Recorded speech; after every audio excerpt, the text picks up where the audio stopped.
How to stop feeling guilty for putting yourself first. Have you ever caught yourself saying yes when every part of you was quietly whispering no? Maybe it was a favor for someone who always seems to need one. Or another family dinner you didn't feel up to, but didn't want to disappoint anyone. Maybe it was just staying on the phone too long, listening, smiling, nodding, when all you really wanted was a moment of peace. If that sounds familiar, you're not alone. And more importantly, you're not selfish for feeling that way. Somewhere along the road of life, many of us, especially in our generation, were taught that putting others first is what makes us good people. Good parents. Good spouses. Good friends. We learn to care deeply, to give without question, and to hold ourselves to a quiet, noble standard of self-sacrifice. But what happens when that caring turns into a kind of invisible chain? One that keeps us from resting, from saying no, from simply breathing? That's what we're going to talk about today, how to stop feeling guilty for putting yourself first. Because the truth is, prioritizing your own well-being isn't a betrayal of anyone else. It's an act of self-respect. And after 60? You've earned that respect 10 times over. I want you to picture something with me for a moment. Imagine a cup of tea, hot, comforting, fragrant. Now imagine that every time someone needs something from you, they take a little sip. A bit here, a bit there. The neighbor with endless questions. The child who still leans on you for more than you can give. The friend who never quite listens in return. Sip by sip, that cup starts to empty. And what do? You refill it, of course. Again and again. But not for yourself. Now, I'm going to ask you a question that might feel uncomfortable. When was the last time you poured yourself a cup before anyone else? Putting yourself first doesn't mean becoming someone you're not. It means recognizing that you're allowed to have needs too. That you're still growing, still dreaming, still deserving of peace and space and joy. And that guilt you feel when you say no, or when you choose rest over obligation. That guilt doesn't come from your heart, it comes from old programming. Let's talk about where that guilt actually comes from.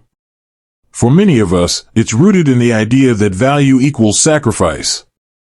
That if we're not constantly doing, giving, serving, we somehow lose our worth.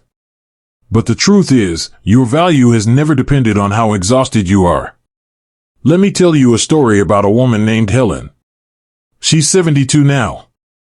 For decades, Helen was the glue in her family. The one who kept the traditions alive, who never missed a birthday, who always said yes.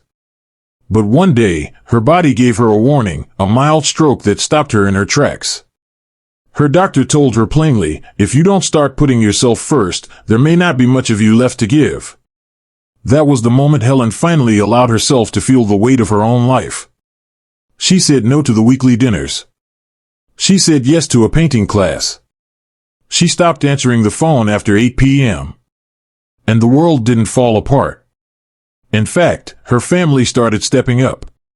Her friends started respecting her time. And Helen? She found herself again, not as a caretaker, not as a background character, but as the lead in her own story. You shouldn't have to wait for a health scare or a breaking point to start choosing you. The first shift we can begin to make is with our mindset. Instead of seeing me first as selfish, we can begin to see it as smart, as sustainable. Because putting yourself first doesn't mean you love others less. It means you love them enough to show up whole and not half alive. Here's something you can try the next time guilt starts creeping in. When you say no, instead of apologizing or over-explaining, try saying this, I need this time for me. I hope you understand. And then, pause. Don't fill the silence. Don't rush to justify. Let your words stand, like they matter, because they do. It's not easy, especially when the people around us are used to the old version of us, the always available, always accommodating version. But change starts by being consistent. The more you practice setting gentle, firm boundaries, the less guilt you'll feel, and the more respected you'll be. I want you to reflect on one thing tonight, before you sleep. Where in my life am I giving out of guilt instead of joy? If there's even one place, just one, start there. Start by choosing peace over pleasing. Start by showing yourself the kindness you so freely offer others. And when it feels uncomfortable, and it will, remind yourself, this is what growth feels like. This is what self-love sounds like. This is what freedom begins to look like. Now let's talk about something that often sneaks in the back door when we start putting ourselves first: doubt. That little voice that whispers, am I being too harsh? Too distant? Will they think I've changed? And the truth is, yes, some people might think you've changed. But let's be honest.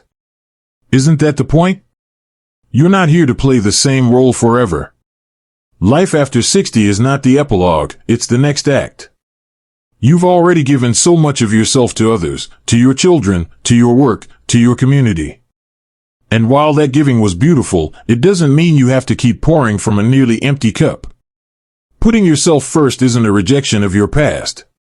It's a declaration that your future matters just as much. And part of that future? Learning to navigate relationships differently. Let's talk about how that plays out with family, because that's where the guilt often hits hardest. Take someone like Robert. He's 68, retired, and always the dependable one. His grown kids call him for everything: rides, errands, advice, emotional support. And he loves them. Of course he does. But lately, Robert's been feeling tired. Not just physically, but mentally. He started to realize that his days were being filled with everyone else's needs but his own. So he tried something new. When his daughter asked if he could watch the grandkids for the third time that week, he said, I can't this time, I have plans. And you know what happened? Nothing exploded. Sure, there was a pause. Maybe even a little disappointment. But the world kept spinning. And Robert? He went to his fishing club, sat by the lake, and smiled more than he had in weeks. He gave himself the permission to live on his terms, and slowly, his family started to understand that their father had boundaries too. People will adjust. They might not like it at first, but they will respect it if you stick with it. The only way they learn how to treat you is by how you treat yourself. And here's something most folks won't tell you: when you start valuing your own time, people either rise to meet that standard or they quietly fall away. And both outcomes are okay. You don't need to be everything for everyone to be loved. But maybe you're not struggling with family guilt. Maybe your guilt comes from something more internal, this nagging feeling that you're not doing enough. Maybe you're retired and wondering, shouldn't I be volunteering more? Babysitting more? Giving back more? Here's the truth no one told us growing up: rest is productive. Joy is meaningful. Saying no is an act of strength. You don't owe the world your constant exhaustion to prove your worth. Let that sink in. This is your time to breathe. To read the book that's been on your shelf for years. To take the slow walk. To sit on the porch and watch the sunset without feeling like you should be somewhere else, doing something more useful. You being alive, here, still growing, still trying, that's already enough. Now, when those guilty thoughts start to bubble up, and they will, here's something you can try: talk to yourself like someone you love. What would you say to a dear friend who's spent her whole life giving and is finally trying to do something for herself? Would you scold her? Tell her she's selfish? Of course not. You'd tell her, it's about time. So say it to yourself, with kindness, it's about time. Every time you choose yourself, you rewrite a tiny piece of that old narrative. You let go of the guilt, one breath at a time. And slowly, you become someone who doesn't just give love, but receives it, too. From others. From life. From within. One final thought before we move forward. Guilt often shows up strongest right after we say no. That heavy feeling in your chest, like you've let someone down. But here's something I've learned: feeling guilty doesn't mean you've done something wrong. Sometimes, it just means you're doing something new. And growth? Real, lasting growth? It always comes with growing pains. So give yourself permission to feel uncomfortable for a little while. That discomfort is proof you're changing. And change, especially at this stage in life, is one of the most powerful gifts you can give yourself. Let's sit with this for a moment. What would your days look like if guilt no longer made your decisions for you? Really think about that. Would you finally take that morning walk without worrying about who might call? Would you sign up for that painting class, that dance class, that community event, even if someone said, "Oh, that's not really your thing"? Would you finally let your voice be heard in conversations where you usually stay quiet, just to keep the peace? Putting yourself first doesn't always look like a grand gesture. Sometimes, it's as small as saying, "I need a few minutes alone." Or turning off your phone at 9 p.m. Or choosing to spend Sunday afternoon in silence, even if the house feels a little too quiet.